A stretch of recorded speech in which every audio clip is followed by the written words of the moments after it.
everybody, and welcome to GenFriends. I'm your host, Cheri Hudson Passey, and we've got a great panel with us tonight. We have Melissa Barker, the archive lady, a genealogist in the archives is her blog. Hi, Melissa. Hello, so good to be here. And you see her screen Yes. in the back. Yes, with her move. blog. You can kind of tell this is a hint as to what we're talking about tonight. We have Laura Hedgecock, who has done the same thing with her blog, Treasure Chest of Memories, in the background. Hi, Laura. Hey. And then Dan and I didn't get the memo, so we didn't do it. Dan Earl. Well, he's got his vivid He's got his vivid pics. Yeah, I got my vivid pics. Yeah. So yeah. And his skull and crossbones. That's we were right. talking I mean, about. A pirate flag. Yep. Yes, pirate flag. Exactly. Well, we've got two very special guests with us tonight, and we're so grateful to have them. We've got Elizabeth O'Neill. And Elizabeth, your blog is My Descendants Ancestors. I think that's the cutest name. Well, it's going away, so Oh, no! Too cute. That's why my blog is not behind me, because as of May 1st, it is going to be something completely different. Oh my goodness, we're reinventing. Oh, are you going to make an announcement? Are you going to, as I was saying, should we dish on that? No, I'm not going to dish on it yet, but I am planning. Darn. I'm keeping it undercover, but Okay. I'm going to be switching over hopefully May 1st. Oh, wow. Well, I'll be looking forward to that. That's so fun. And then Mr. Genealogy blogger himself, Randy Seaver, is here with us tonight. I'm so happy that he's here. Hi, Randy. Hi, Cheri. Thank you. You're welcome. In 14 years, you've been doing Genia-Musings. Only 14. 14 Wow. years. And you blog every day. Every day. Almost every hour, it seems. Yeah. Almost every hour. I can't even.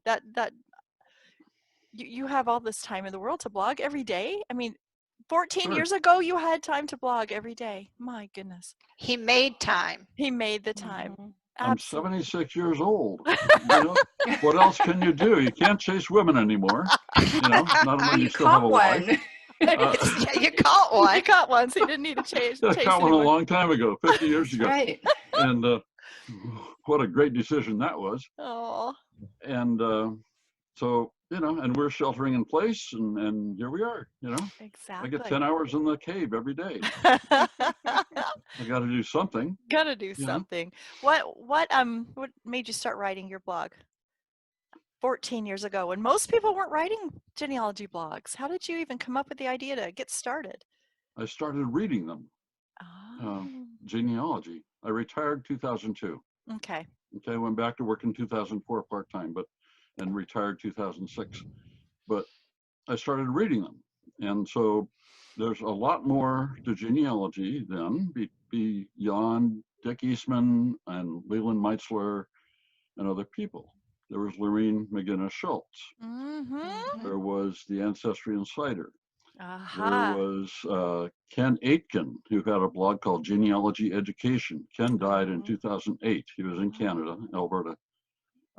Fantastic guy and encouraging, you know, very supportive and encouraging. And there was Chris Dunham. Anybody remember Chris Dunham? I absolutely remember Chris Dunham. The genealog.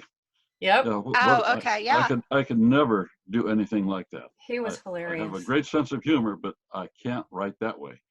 Well, there's a place for everybody. That's what's so great. There's a place for everybody. So and so it was, you know, I thought, okay, well, shoot, I'll write a blog. I have all this time.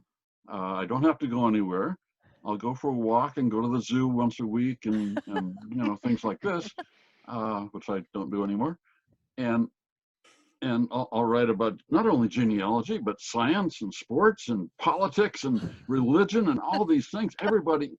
And then about a month in, I realized nobody cares about most of that. And nobody cares about genealogy, my 30 hits a week, you know. So that was the start. And then and it was called Randy's Musings.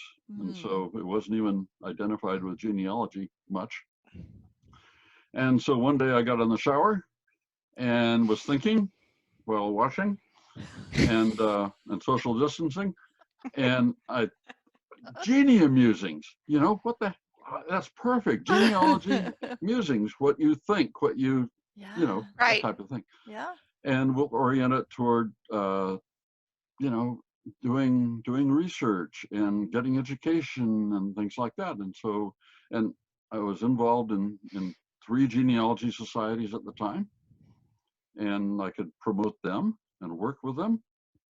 And all this would give me more speaking gigs. Oh yeah. And, you know, yeah, it's all good, right? And Yeah, so after a year, I had maybe 100 readers a day. Yeah. that's awesome. Wow, that is Cheri, I awesome. think we ought to make sure people know the award that Randy just Yes. received Yes, in thank you. February. Go ahead. Randy was given the a Lifetime Achievement Award by the Geneabloggers organization, not just because of his prolific blogging, but Randy, you pretty much embody the whole spirit of Geneabloggers, which is supporting bloggers supporting each other and helping each other blog. So that was during Roots Tech when we could be together in a huge conference hall with 20,000 of our closest friends. And he got a nice plaque and a little certificate that makes him an honorary lifetime member as a premium member of Geneabloggers. For which I thank you. It was a complete surprise, as you well know. I'm in the back of the group. Okay, there's like 40 or 50 of us there. I'm in the back of the group. We're against a wall in the expo hall, and it's noisy. Oh yeah. And Pat is down there, and Laura's there, and they're talking, and I can't hear a thing. And pretty soon it got quiet, and everybody looked around at me. And someone said, "Go down there." They called your name for something, you know. So I stumbled down and received the plaque and the certificate. And fortunately, Laura had the smarts to take a picture afterwards of me with it. And I can't find it now. I don't know where it is. I've been looking for it. Well, the funny thing is, we everybody that all the genealogy bloggers at Roots Tech were all there together to have their picture taken. And then we were awarding, and then it took us like 2.5 weeks to figure out who had taken all the pictures, because none of us had a group picture. Like there were at least 8 people taking pictures. Who were those 8 people? And why don't we have a single shot? So all we had was Randy. That's all right. He's a good representative, right? Yeah. So Laura is the president of, I was like, yeah, as you know, as I know, as the president of Geneabloggers, and Elizabeth is the vice president. So Yes. And we have a treasurer. What's her name? I don't know, but if you look at it, for some reason it says Cheri Passey. I don't know what. I'm not like Megan Schmoliak. I don't go. Well, wait, where do you see that? Well, we'll talk about that later. On my name, on my screen with my name, it says Cheri Passey. Well, you're the one that writes that, so that. But I never really blame. But I never changed it. It wasn't that way last week. It's been that way ever since I've been on this. Passey? I don't think so. I think I would have noticed it. Anyway, we digress. What, as Mert would say, which Randy's used to hearing that. Definitely. Definitely. But in addition, Melissa and Dan are also bloggers. Mm-hmm. Yes. So absolutely. Dan, tell everybody the name of your blog. It doesn't really have a name other than just just through my website, the Family History Guy, and that's the name. That's the name. Yeah, and so it's really infrequent. So I do a lot more micro blogging on Twitter, so than macro blogging. I just don't have the energy like Randy does. Ah. Nobody has the energy like Randy does. Nobody has that. Exactly. I've got the facial hair. I've got the Hawaiian shirt. I just don't have the energy. So. Oh, that's too funny. And mine's Carolina Girl Genealogy. And that's how I started. I just started writing this family blog. And then all of a sudden, things kind of exploded. And I think that happened for a lot of us. We were just doing stuff for our family. And then, Well, it was interesting. Elizabeth and I have really different starting. We really kind of figured that out about each other when we were doing a blogging session for Roots Tech. And Elizabeth didn't even originally start out as genealogy, did you, Elizabeth? No, I started blogging about 12 and a half years ago. It was October of 2007, and I started out as a mommy blogger. I didn't know there were people blogging about genealogy, but I was a new mom with a 1-year-old, and I was living in a place where I didn't know anybody. We had no family. We had moved away from where we'd been living for a while, and my husband was working all day, and I was home alone by myself all day long, and I needed somewhere that I could use grown-up words and, you know, at least express myself, even if I didn't think anybody was out there listening. So I started reading mommy blogs. Like Randy said, the best way to start blogging is to read other people's blogs. And I started reading these mommy blogs, and I was just a terrible mommy blogger. I was really awful. And I think that I drew a lot of ire from my husband over some of the things that I was venting about. So it wasn't a good thing by any means. It was when I wrote about a haiku poem to a virus that I knew that this was due. And I stumbled across Randy's blog, and that led me to Bill West in New England, and Apple. What was Apple's blog called? I can't remember what her blog was. Anyway, and it led me into this community of genealogists who were blogging about genealogy, and it just kind of took off after that. So it was sort of a serendipity for me. Yeah. And man, I was a terrible mommy blogger. Oh gosh. I don't know how those women do it, you know. But you learned some tips and tricks so that you can move over and do a genealogy blog. So, you know, we all start somewhere. Melissa, did you start just to start writing things about your adventures being a genealogist in the archives? Is that why you started, or did you have something else before that? No, I didn't have anything else before this, and believe me, mine is nothing to look at. It needs work, but no, in 2015, in May of 2015, I had been an archivist for 5 years, and I had been a genealogist for many years before that. In fact, Randy and I were in the first ProGen class together, the very first ProGen class together. I did not know that. Yes, we were. And so in May of 2015 is when the archive lady was born. And because I was trying to figure out a way to get my message out. Because when I became an archivist, I had been a genealogist, and then I went on to the other. It's like I went to the other side, like the dark side or something. But I found that as I was working with genealogists, it was weird. It was like they were intimidated by archives. They didn't really know, how to handle. So I just wanted to really just pull that curtain away and say, look, just like we do here in this, it's laid back. It's okay. You can do this. So that's when I started genealogists in the archives, and that's where I don't really write about my own family. I write about tips and tricks and advice about researching on archives, records preservation, genealogy records, and things like that. Yeah, that's interesting. If you look at our blog roll, which actually was up to 3,396 when I updated it the other day. So and this is on the Genealogy Bloggers Tribe. Geneabloggers Tribe. It's like yes. So not all the blogs are actually still active because it's evergreen material. But yeah, so if there are 4 people out there listening and are wanting to start a blog, you could be number 3,400 if you do it quick. But yeah, it's very interesting. I mean, we have, what did we decide, Elizabeth? 18 countries that bloggers came from, and the topics are so wide ranging. There's a lot that are very niche information, like Melissa does. Not everybody blogs about their family at all. So there's some people that talk about immigration. There's one place studies. There's about a certain time in history. I don't even know if he's on ours. There's one guy that I read his blog.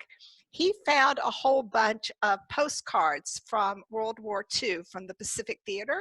Oh, wow. And every post was, he featured a card and who the soldier was who had, or the sailor who had written them. So And there is a whole lot really of cool. good information that you probably wouldn't find elsewhere. Uh-huh. Like, and Let's see if I Melissa, can- like, she's a great example. I'm scared of archivists until I met Melissa. Well, I only write once a week, not like Randy, but I will say in October. October is American Archives Month. And I channel my inner Randy Seaver. And I write a blog post every day the month of October called, and I do it, you know, from the archives. I do a tip from the archive lady or something like that. I don't remember what I call it. But it's 31 days of tips from the archives. Cool. And so I do that in October in honor of American Archives Month. But when I'm doing that, I'm channeling Randy Seaver. I'm like, I can do this every day. I'm like, I can do this. I can do this. I can do it. I can do it for 1 month. We can do it. I'm going to pull up, see if I can share my screen. Let's see if it'll work.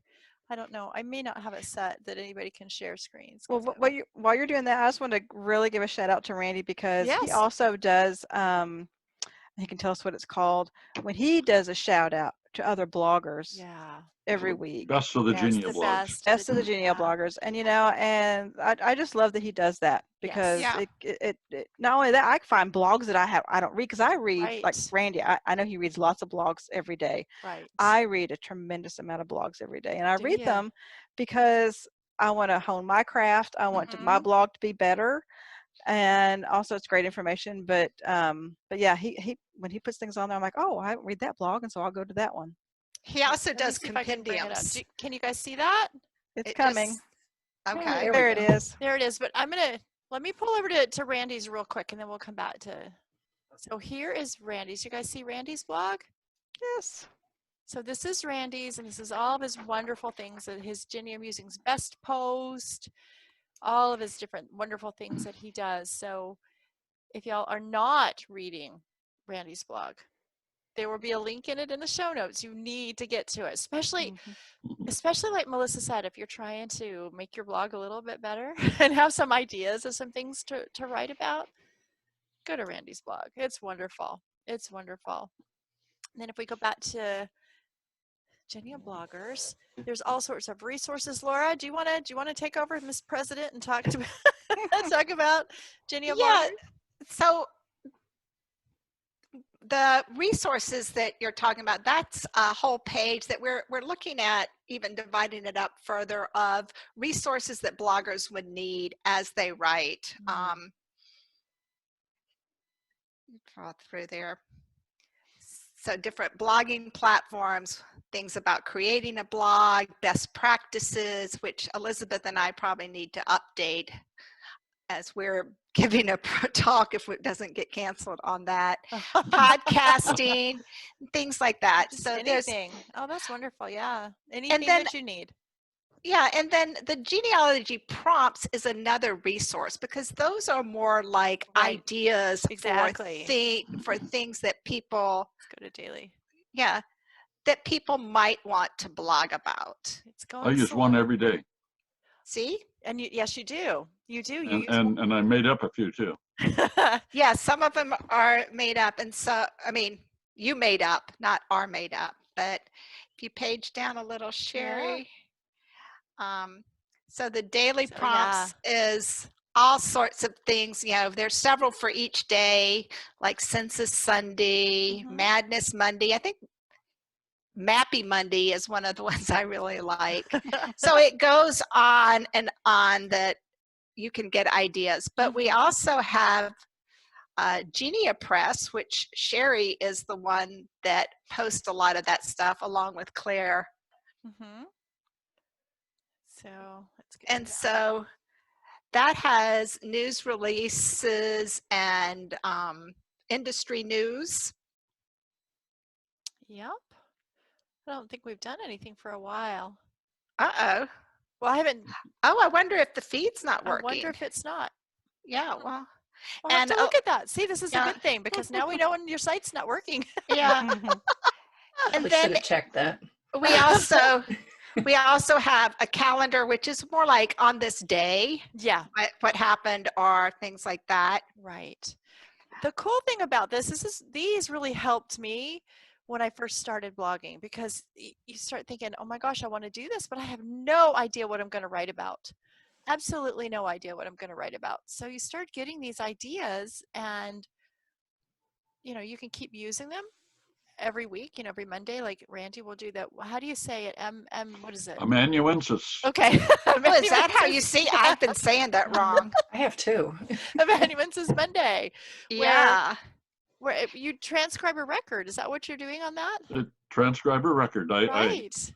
You look at my amanuensis Monday page, and I have about, I don't know, 300, 400 transcriptions of probate records and deeds, mainly, some Revolutionary War papers too. So it's unbelievable archive. Oh, right. For someone that has my ancestry. Exactly. Okay, Exactly. For those of us that aren't related Bill West to uses you. it. Linda Stufflebean uses it. We cross ancestors sometimes. Right. Well, and here's another thing too. People can come and look and see what you're doing and go, oh, that's how you transcribe a record. So you're teaching people as well how to transcribe, as well as getting information out about your family. Because when somebody comes along now and does a Google search on one of these people, this is what's going to pull up. So it's going to bring them to your blog, and they're going to get this wonderful information. So I think that's great. They may not be scared of doing it then, even looking at probate records and trying to work out what they are and how they're ordered and how you find them and things like that. So all right, I'm going to come back to us now. Yeah, and so that's another good reason for people to blog is a whole lot of people, they do what's called cousin baiting.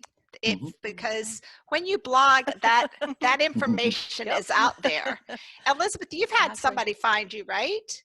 I did. I was working on a line for about 20 years, and I thought I was going in the right direction, but I wasn't really sure. I just could not find anything. These people were ghosts.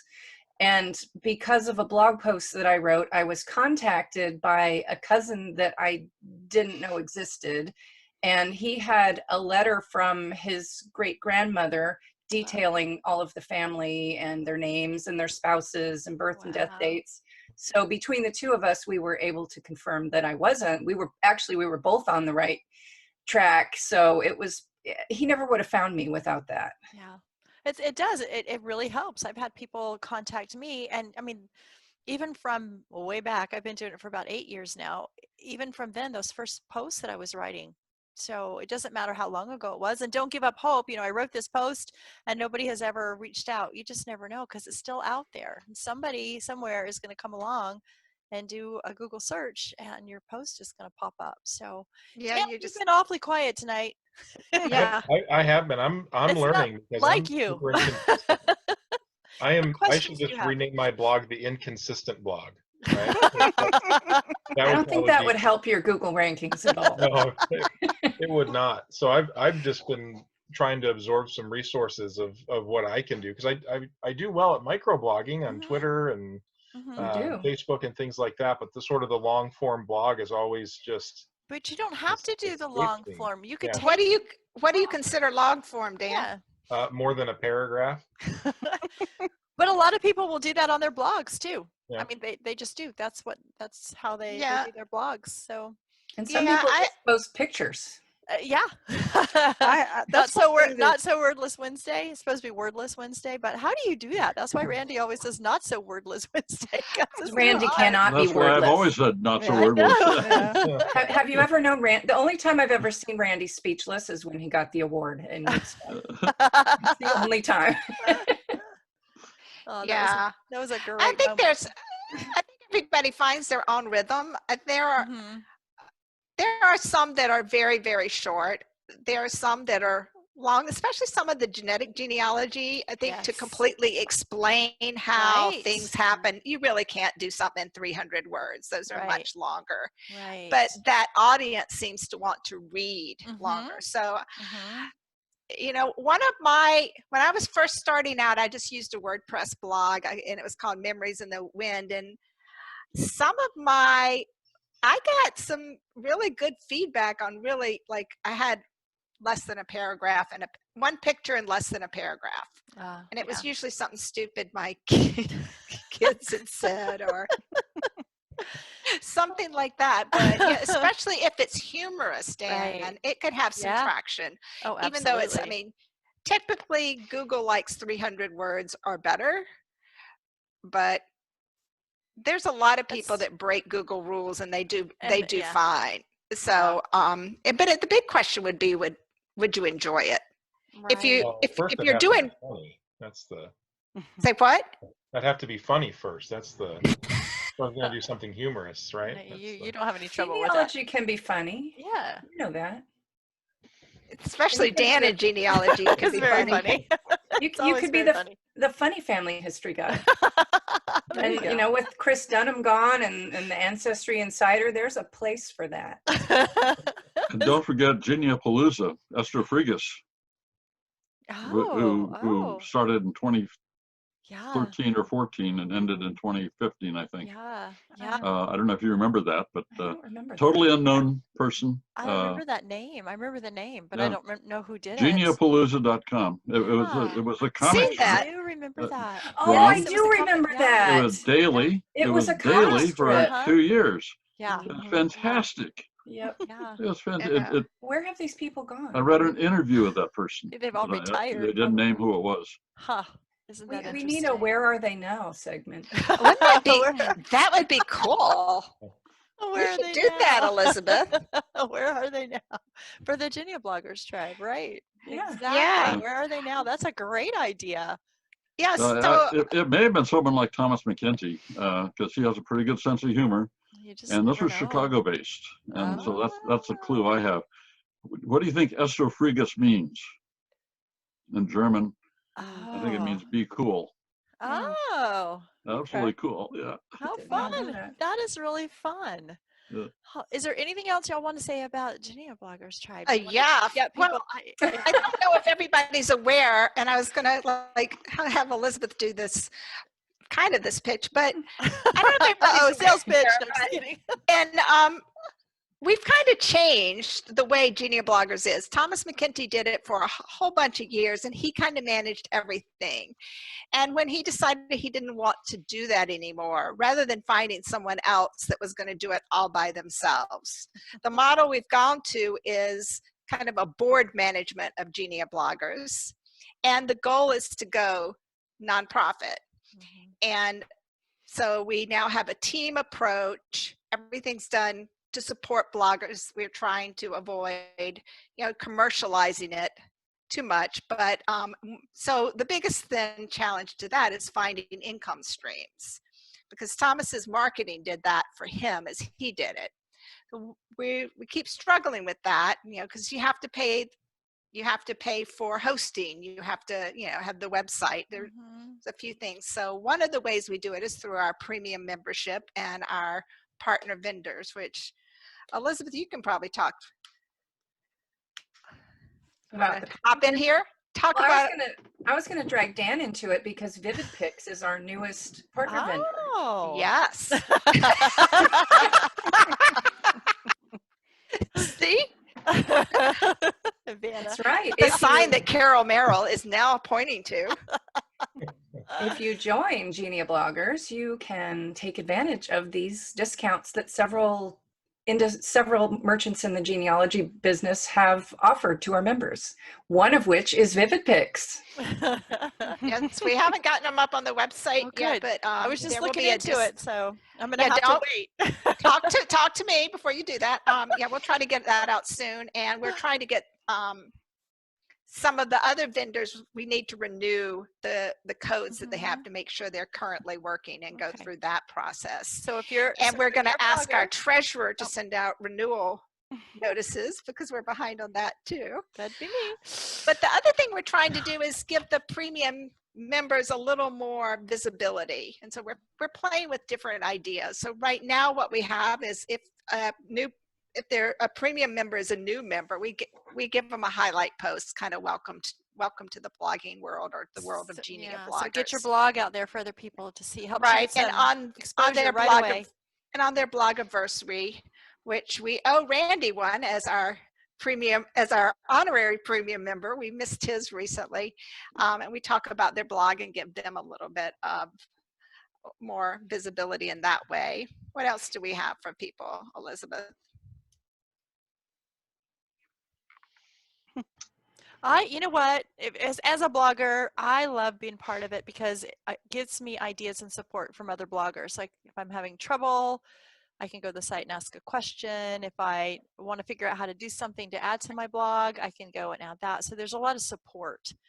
Yeah, and we do have a really active Facebook group. Mm-hmm. And exactly. In the group, people share tips and advice on technical issues for blogging, and we have a weekly roundup where people can post a link to their newest or whichever blog post they want to have visits.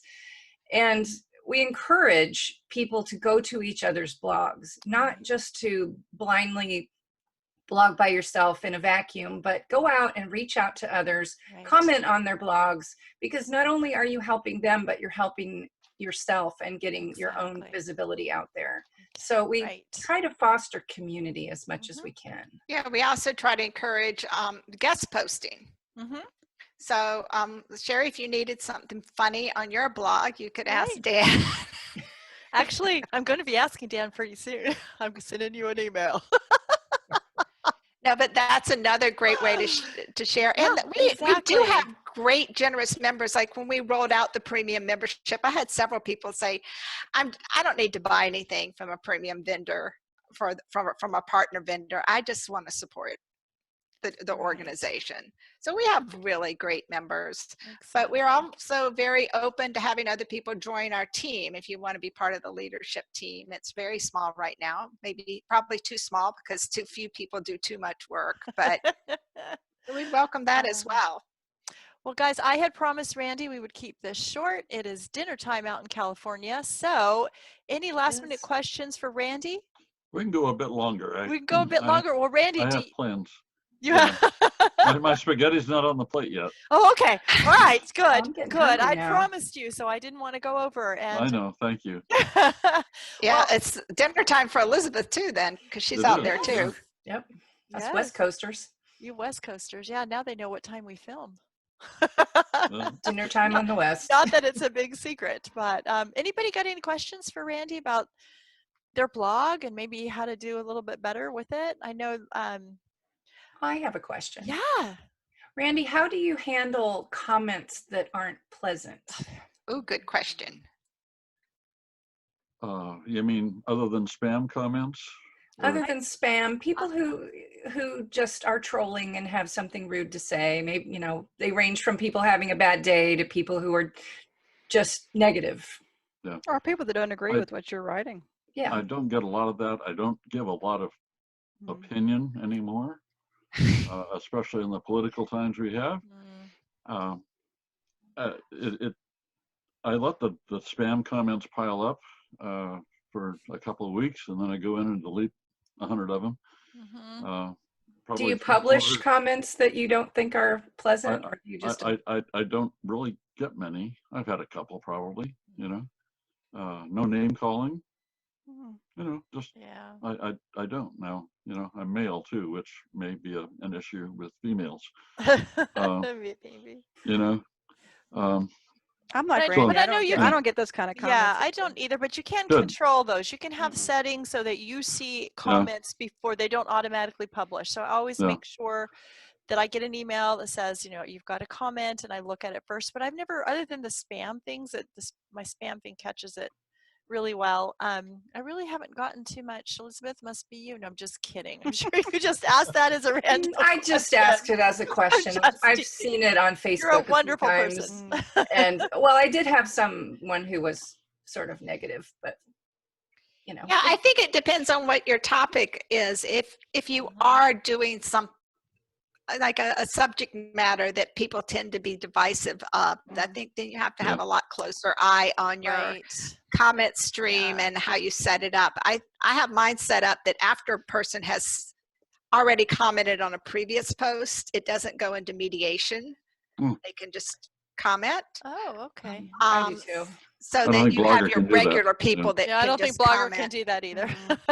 Oh, okay. But some people feel that they should publish every comment and address it, and other people feel like, yeah, I don't need. I'm in the class of I don't need that negativity. Yeah, So exactly. if you're going to be negative, Exactly. go somewhere else. So If what it's is, too bad, I'll delete it. I'll put it in the spam folder. yeah. And the spam folder catches probably 80% of it, but then there's 2 or 3 or 4 a day that are promotions or something. I'm getting some in Thai language and some in Arabic. Which I think is so And funny. I don't know if they're stalkers or what. I haven't New put them fan into Google. base. I haven't put them into Google Translate or not. See what they say. You probably don't want to know. Yeah, I probably swear not. half of mine are trying to sell tennis shoes. What about treasure chest of memories makes people think I want to buy tennis shoes? I don't even remotely get it. Mine are offering writing lessons or something. That's too funny. That could be taken any number of ways. Exactly. I wasn't going to go there, Elizabeth. So I know Randy and Melissa and I use Blogger. Elizabeth and Laura, do you both use WordPress? And Dan, what do you use? I use Weebly. Okay. So I guess you just get whatever you want and you just start working with it and whatever works for you. It has to start with the W, I think, with all of the WordPress, Weebly, Wix. Weebly, except for Blogger. Blogger. Except for Blogger. The W is silent. Well, That's the W is silent. Now, I only started with Blogger just because I saw a tutorial on how to do it. So I just jumped on and did it. And then I started with Blogger too. Yeah, I haven't moved. People say, "Oh, maybe you should move," and I'm like, I don't want to have to figure out how to do something else. Yeah. I ended up for my book, because I have a book out that needs to be updated, but it's still fairly decently in date, called Blogging for Family History. And so to do that, I tried out all the different platforms, and really, they all have their pros and their cons, and I think it's more like where you're going to send your kid to college. It's not like there's this one great school they all want to go to. Yeah. It's like where there's a match. Right. And I really think with my case, WordPress.org is perfect because I'm a control freak. There's also WordPress.com. That's free, and it's a good way for people to start using WordPress and really see what it's all about. And they make beautiful sites. And then Blogger is free. Is yours free, Dan? Yes, site, so or, you can do that. They do have a paid version. Okay. Yeah, Weebly does have a paid version. So mine is the paid version, but they do have a free one that you can do. It just has the Weebly. It's a branded URL. Yeah. It's kind of like, do you use an Android or do you use an iPhone? I mean, it's whatever works for you, whatever. Yeah, and it used to be that it was about search engine optimization, that WordPress when I started as an author, we were really advised to go to WordPress.org because it did much better with the search engines. But the others have really caught up to that to a great degree. And also your content is the best thing you can do for search engines. So, you see all sorts of people on the free platforms that have great followings, and it works really well for them. So there's Randy's on Blogger. Look at him. Yep. Well, I have a question for Randy. Good. Okay. Of all the blog posts that you do, and I mean like the different kinds of blog posts, the one you do on Monday, the one you do on Tuesday, the ones that, which one's your favorite to do? Good question. I love doing the amanuensis Monday, the transcribing, because it's new and it's different and it helps my genealogy research. It's always something fresh that I found maybe recently. I look for them. I go hunting for deeds and wills and things like that of my ancestors, and it's a challenge. I love a challenge, an intellectual challenge. The handwriting is often challenging. The one I did this last couple of weeks has been the judge of probate in Worcester County, Massachusetts. Terrible handwriting. I mean, this is talking 1760 time, 1760, 1770, and the terrible handwriting. Some of the, I transcribed a couple of wills from England about a month ago now, and absolutely beautiful handwriting from the 1770 and 1800 timeframes. Yeah. And so it's, I do some of these, the morning ones. Every one that I do in the morning is I do the night before. So after dinner. So you schedule your posts. I schedule the posts and try to space them out. I try to put the most important one at the end of the day because it'll be the first one that people read in the email. Oh, okay. Smart. The long ones, like the family search list now, I do on Saturday morning. I do that first in the morning now, just because it's 500 items long, and the email won't have that. The Saturday night genealogy fun will be at the top. Yeah, So you learn a few things. Yeah. You learn a few new things too. I wrote a post last week. Somebody asked a question. I do a Randy post, right? Right. And somebody asked a question. How do you keep track of what you've written? And I That's what I was just gonna ask. I know. I've duplicated posts, but just and I went down a rabbit hole with it. I added a funny thing. Gee, I wonder if I've ever.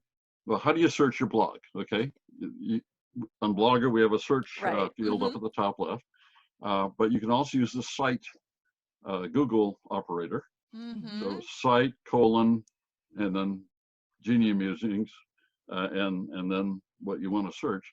So I thought, I'll just see if I've ever spelled my name backwards on the blog, and it found it. Why did you spell your name backwards? I don't know. It made for a great blog post. There has to be a reason. It said Idnar, let's see if I've ever written about that. And yeah. Well, he was he's my 14,888th cousin, something like that. So many times removed back in the Neanderthal days. Oh gosh. I try to sprinkle some humor, but it often gets lost.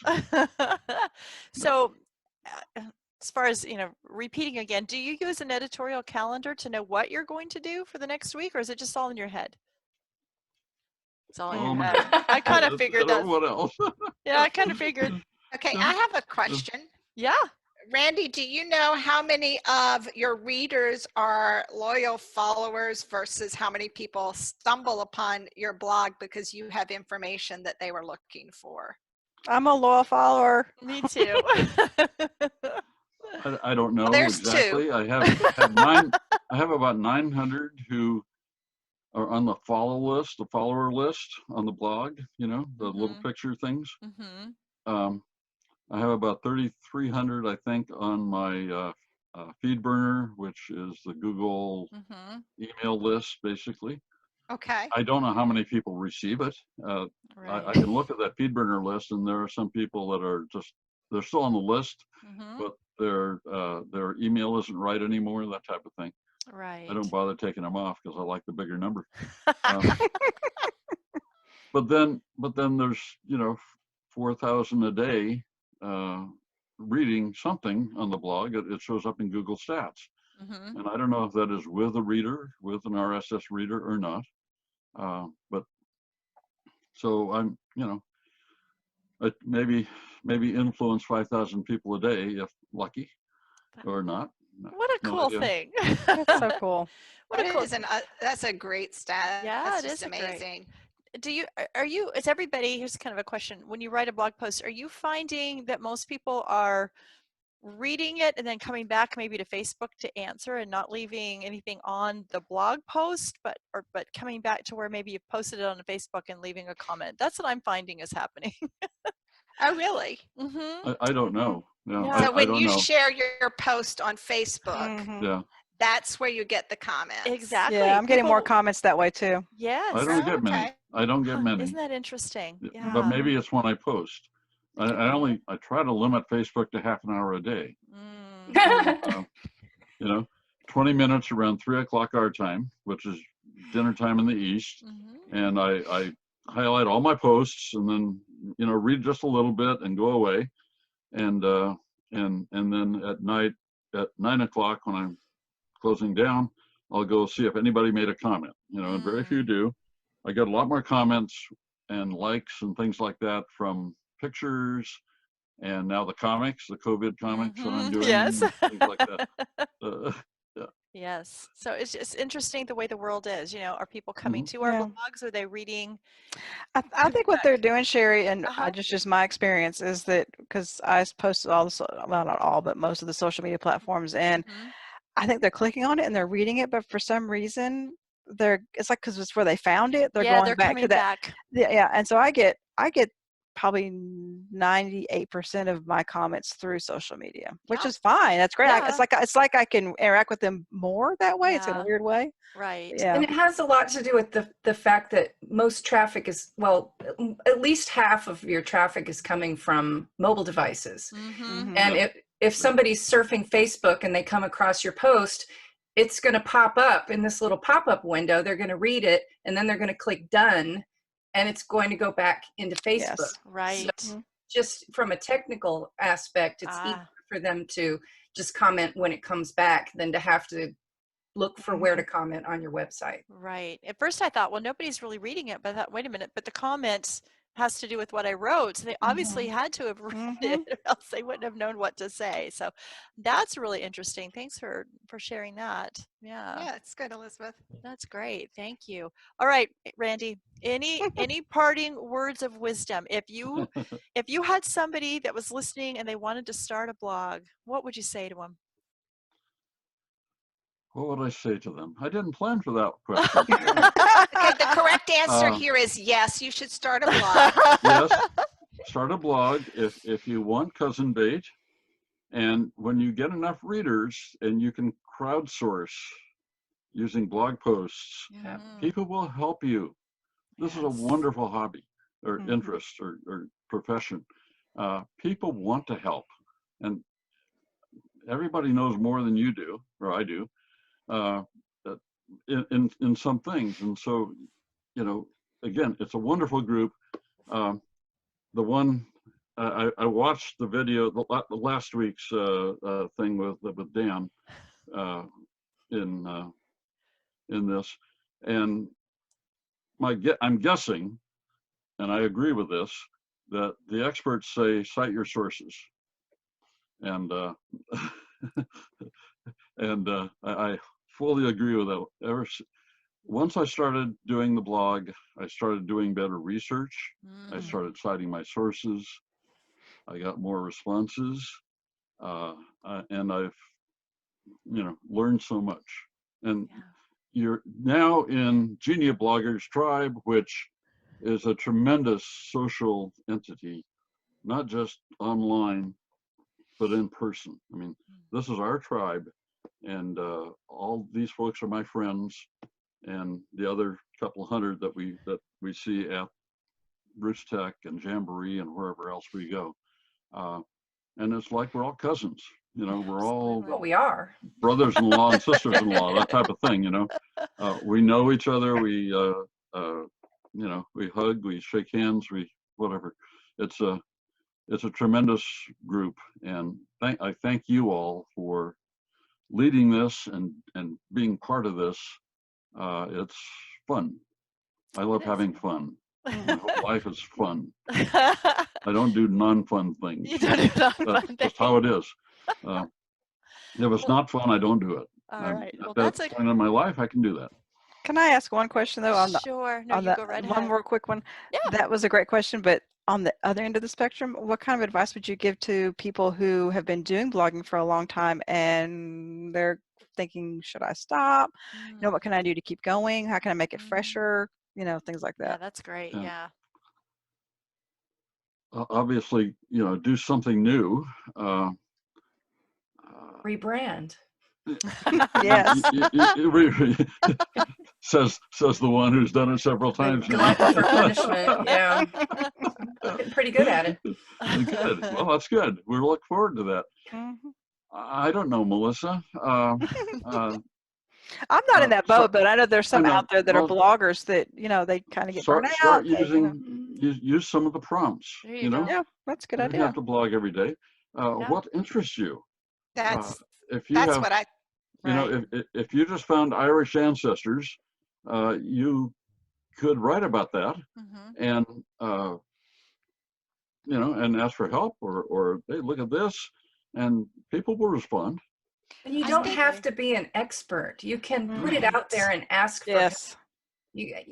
I know that sometimes, even after as many years as I've been blogging, still hitting that publish button, sometimes you gotta stop and think, did I get it right? Did Grammarly catch everything? Yeah, exactly. And it still makes you a little bit nervous, but it's okay, because you can always go back and fix it if you made any mistakes. And you don't have to be perfect. You don't have to be an expert. And we all make mistakes. I mean, I never find that typo until after I hit publish. Oh, of course. And I've used all there the tools. There are people out there that will tell you when you've misspelled a word. Oh, yes. Oh, there are. 2 or 3 that do that. Oh, yes. Yeah. Oh, yeah. Swear. Yes. Yeah. I think Randy has a great point, though, about writing about something that you're passionate about, because if you're not passionate about it, writing can be a chore, and especially if you're trying to emulate somebody like Randy. Yeah. Do it. Be yourself. Be yourself. And that's why I write about preserving a lock of hair. That's right. I have a lock of hair. I need to read that. I've run out. Well, you do, don't you, Elizabeth? I do. I have a lock of my grandfather's hair. Very good. I got a lock of my great-grandmother's I got hair. some, yeah.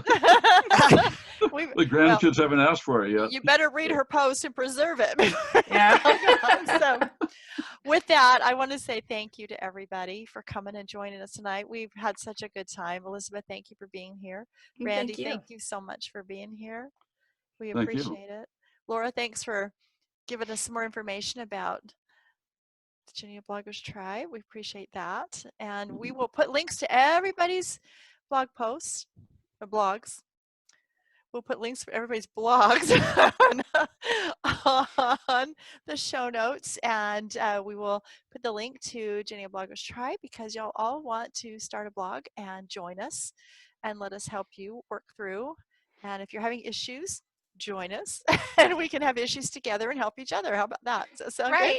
And people can join the Facebook group while they're trying to figure out how to start a blog. You don't have to have your blog all ready to go to join the Facebook group. So we'll have all those links. You also don't have to be a traditional blogger. You could be a vlogger. You could be a podcaster. There are lots of ways to get your content out there without a traditional blog. Exactly. A micro blogger like Dan. Just like Dan. Well, Dan could write a blog post about his Twitters. His tweets. See?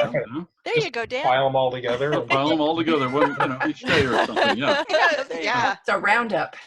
That's right. Do a roundup. It's called the Twittiot blog. The what? The Twittiot. The Twittiot.